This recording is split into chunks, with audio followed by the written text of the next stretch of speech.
Nagluto na naman kami ngayon ng saging na saba at inihaw na isda. So, ang sarap guys, lalo na medyo umuulan. Ayan, kain na naman. Lagi na lang kain ng kain. Sige lang, okay lang yan. At least nagiging enjoy kayo. Nag-i-enjoy tayo ng madalas. 'Di ba?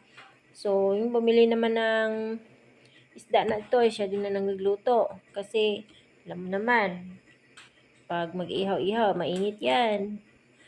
So, yan. Nilagyan ko na yun ng asin, ng bitchin, at saka yung lahat ng pampalasa at nilagyan ko ng bawang. Lagyan ko rin na yan ng sibuyas bombay at ganun lang talaga pag-ihaw guys para masarap.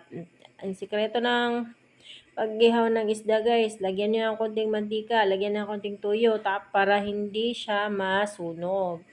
Yan, nakapag haling na ng uling at isasalang na yan ngayon ang ating sinugba, inihaw na sa isda. Sa Tagalog is tambakol. So, ayan na, nakasalang na at gagawa na rin ako ng sausawan. Yung sausawan is, may sibuyas, may limonsito at saka may kamatis. Konting tuyo at saka suka. Ayun, sarap na. Yan, nakikita niyo yan, limonsito yan, masarap yan. Yan na, tapos na yung ginawa kong sausawan at naluto na guys. Kain na tayo. Sarap na naman yung banding ng mga kaibigan na to. Ayan guys, luto na ang ating saging na saba at yung may bahaw. At ayun yung kanin. At may kinutil pa naman.